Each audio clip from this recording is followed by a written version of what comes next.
સર્વેને જય શ્રી કૃષ્ણ. આજે આપણે જાણીશું ફાગણ સુદ 11 યાની આમલકી એકાદશી વ્રત કરવાની વિધિ, વાર્તા અને મહાત્મ્ય.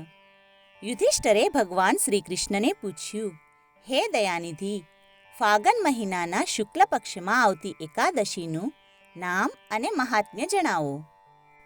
ભગવાન શ્રી કૃષ્ણ બોલ્યા, હે રાજન, ફાગણ મહિનાના શુક્લ પક્ષની એકાદશીનું નામ આમલકી છે. આનું પવિત્ર વ્રત વિષ્ણુલોકની પ્રાપ્તિ કરાવનારું છે. રાજા માંધાતાએ પણ વશિષ્ઠજીને આવો જ પ્રશ્ન પૂછ્યો હતો, જેના જવાબમાં મહામુનિએ આ પ્રસંગ કહ્યો હતો. માંધાતા નામના રાજાએ વશિષ્ઠ ઋષિને પૂછ્યું, હે બ્રાહ્મણોમાં અતિશ્રેષ્ઠ ગુરુદેવ, આ આમલકી એકાદશી કયા કારણને લીધે સર્વ પાપોનો નાશ કરવાવાળી છે? કયા કારણને લીધે આ પવિત્ર કહેવાય છે? તેમજ કયા કારણને લીધે આમળાના વૃક્ષ નીચે બેસીને એનું વ્રત તથા જાગરણ કરવાથી 1000 ગાયોના દાન કર્યાનું ફળ મળે છે? તેમજ આ આમળાનું વૃક્ષ કયા કારણને લીધે પવિત્ર કહેવાયું? આ આમળાનું વૃક્ષ ક્યારે, કેવી રીતે ઉત્પન્ન થયું? મને તે વિસ્તારપૂર્વક કહેવાની કૃપા કરો. વશિષ્ઠજીએ કહ્યું, હે મહાભાગ્યવાન રાજા, આ પૃથ્વી પર આમળાનું વૃક્ષ કેવી રીતે ઉત્પન્ન થયું તે હું તમને કહું છું. આમળાનું વૃક્ષ પવિત્ર છે અને બધા પાપોનો નાશ કરવાવાળું છે. પ્રલયના સમયે આ સ્થાવર જંગમ જગત નાશ પામ્યું હતું અને સમુદ્રરૂપ બની ગયું હતું. એ સમયે દેવતાઓ તથા અસુરો, યજ્ઞો, રાક્ષસો, સર્પો વગેરે નાશ પામ્યા હતા. માત્ર દેવોના આદિદેવેશ્વર સનાતન પરમાત્મા પરબ્રહ્મ પોતાના અવિનાશી અને નિર્વિકાર મૂળ સ્વરૂપે જ પોતે એકલા જ રહ્યા હતા. ત્યાર પછી થોડોક કાળ વ્યતીત થયો હતો. એ સમયે એ પરબ્રહ્મા પરમાત્મા ભગવાન વિષ્ણુના મુખમાંથી ચંદ્રના જેવી કાંતિવાળું થૂકનું માત્ર એક ટીપું જમીન પર પડ્યું હતું. એ થૂકના ટીપામાંથી આપોઆપ આમળાનું એક વિશાળ વૃક્ષ ઉત્પન્ન થયું હતું. બધાય વૃક્ષોમાં આ આદિવૃક્ષ કહેવાય છે. આથી એને પવિત્ર ગણવામાં આવે છે. આ જ સમયે પ્રજાની સૃષ્ટિ રચવા માટે ભગવાને બ્રહ્માજીને ઉત્પન્ન કર્યા અને બ્રહ્માજીએ દેવ, દાનવ, ગંધર્વ, યક્ષ, રાક્ષસ, નાગ અને નિર્મળ અંતઃકરણવાળા મહર્ષિઓને જન્મ આપ્યો. ત્યાર પછી દેવતાઓ અને ઋષિઓ એ સ્થાન પર આવ્યા કે જ્યાં આમળાનું વૃક્ષ હતું. એ આમળાના વૃક્ષને જોઈને દેવતાઓને ઘણી જ નવાઈ લાગી, કારણ કે આ વૃક્ષ વિશે તેઓ જાણતા ન હતા. દેવતાઓને વિસ્મિત થયેલા જોઈને આકાશવાણી થઈ, હે દેવતાઓ અને હે મહર્ષિઓ, આ સર્વશ્રેષ્ઠ આમળાનું વૃક્ષ છે કે જે વિષ્ણુને ઘણું જ પ્રિય છે. આ વૃક્ષના સ્મરણ માત્રથી જ ગૌદાનનું પુણ્ય મળે છે. એને સ્પર્શ કરવાથી બમણું અને ફળ ખાવાથી 3 ગણું ફળ પ્રાપ્ત થાય છે. બધાય પાપોનું હરણ કરનારું અને ભગવાન વિષ્ણુને પ્રિય હોવાથી એ વૈષ્ણવ વૃક્ષ કહેવાય છે. એના મૂળમાં વિષ્ણુ, એની ઉપર બ્રહ્મા, થડમાં શિવ, શાખાઓમાં મુનિઓ, ડાળીઓમાં દેવતા, પાંદડાઓમાં દેવો, ફૂલોમાં મરુદ્ગણ અને ફળમાં સમસ્ત પ્રજાપતિઓ વાસ કરે છે. આ રીતે આમળાનું વૃક્ષ સર્વદેવમય છે. આથી વિષ્ણુ ભક્ત પુરુષો માટે એ પરમ પવિત્ર અને પૂજવા યોગ્ય છે. ઋષિઓ બોલ્યા, અમે આપને જોઈ શકતા નથી. આપ કોણ છો? દેવતા છો કે અન્ય કોઈ? આપ અમને જે કાંઈ સત્ય હોય તે જણાવો. પુનઃ આકાશવાણી થઈ, જે સંપૂર્ણ ભૂતોના કર્તા અને સમસ્ત ભુવનના સૃષ્ટા છે, જેમને મહાન પુરુષો પણ મુશ્કેલીથી જોઈ શકે છે, એ જ સનાતન વિષ્ણુ હું છું. ભગવાન શ્રી વિષ્ણુનું આ કથન સાંભળીને દેવો અને ઋષિઓ આશ્ચર્ય પામ્યા અને તેઓ બધા આદિ અંતરહિત ભગવાનની સ્તુતિ કરવા લાગ્યા. તેમની સ્તુતિથી શ્રીહરિ સંતુષ્ટ થયા અને બોલ્યા, હે મહર્ષિઓ, તમને કયું અભિષ્ટ વરદાન આપું? દેવો અને ઋષિઓ બોલ્યા, હે ભગવાન, જો તમે સંતુષ્ટ થયા હો તો અમારા લોકોને હિત માટે કોઈ એવું ઉત્તમ પુણ્યદાયી પવિત્ર વ્રત બતાવો કે જે સ્વર્ગ અને મોક્ષરૂપી ફળ પ્રદાન કરનારું હોય.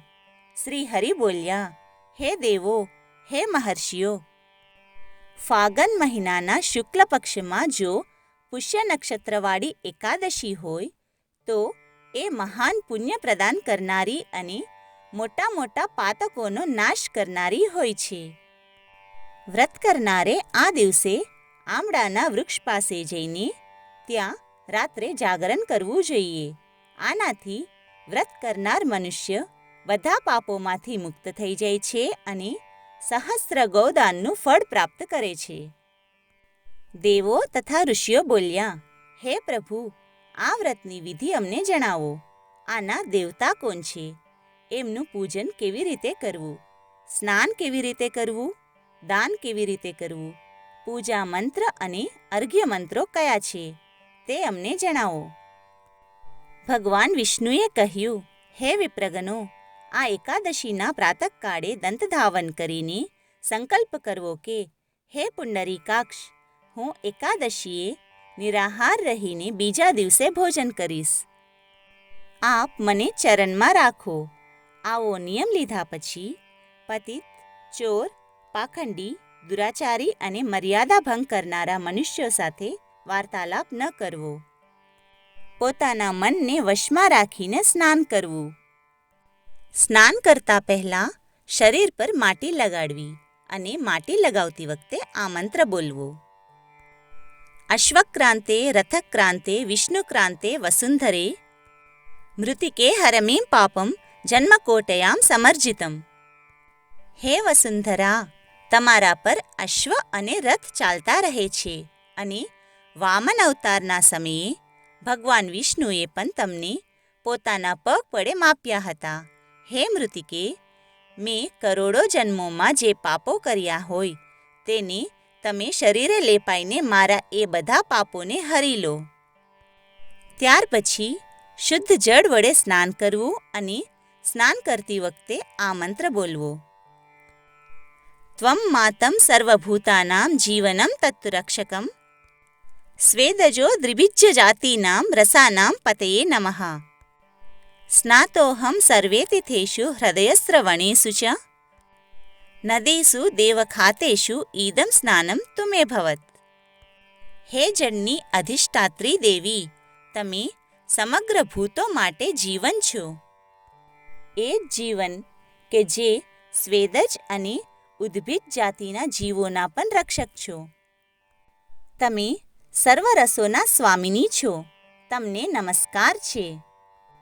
આજે હું સમગ્ર તીર્થો, કુંડો, ઝરણાઓ, નદીઓ અને દેવ સંબંધી સરોવરમાં સ્નાન કરી ચૂક્યો છું.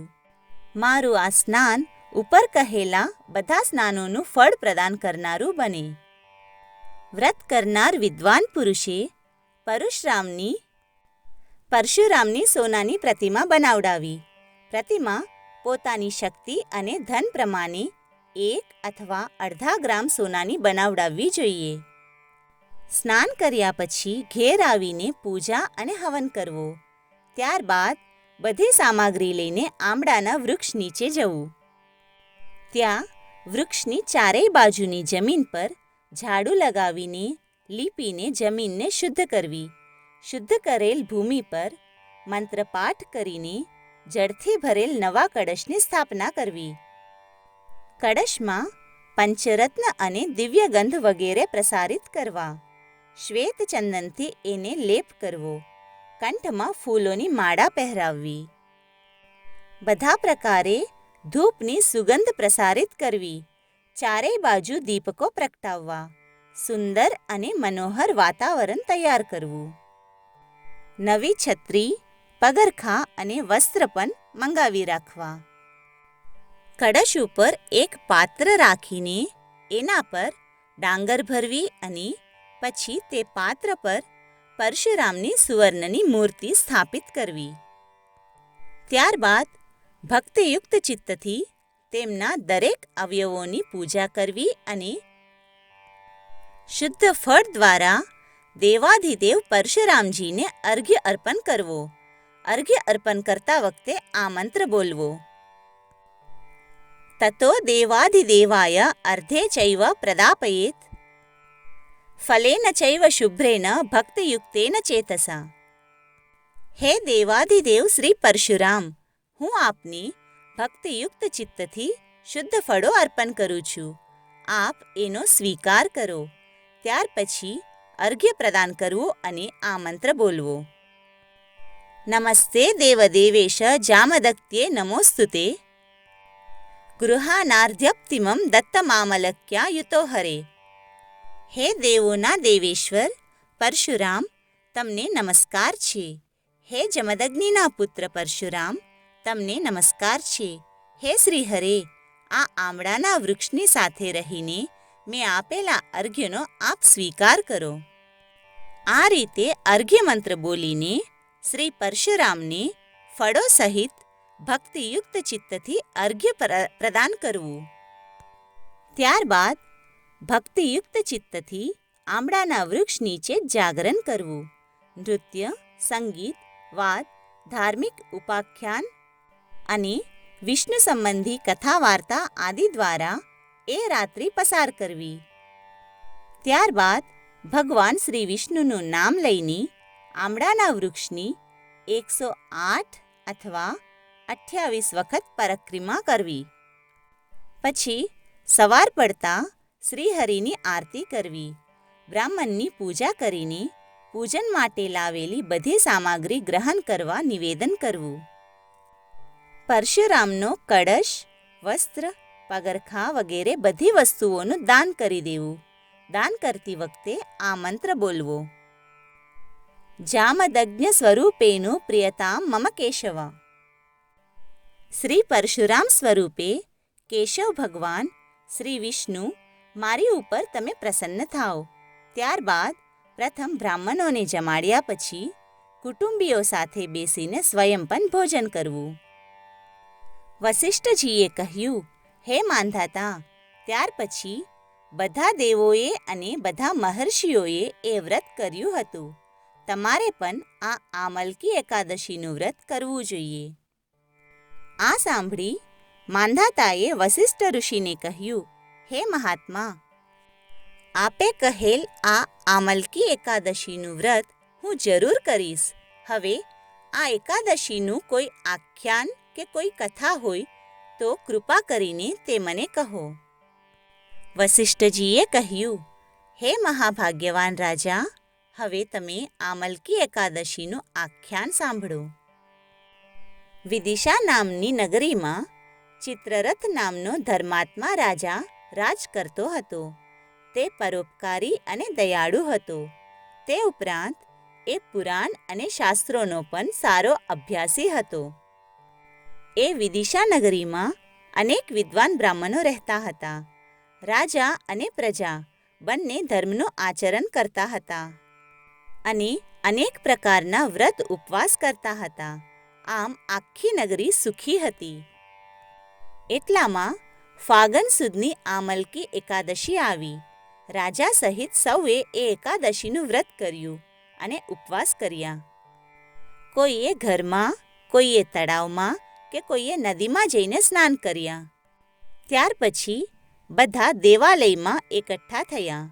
એટલામાં રાજા ચિત્રરથ પણ સ્નાન કરીને એ દેવાલયમાં આવ્યા અને પ્રજાની સાથે ભગવાન વિષ્ણુનું કળશ સ્થાપન પૂજન કરી ધૂપ, દીપ, નૈવેદ્ય વગેરેથી ઉત્તમ વિધિપૂર્વક ભગવાન વિષ્ણુની પૂજા કરી.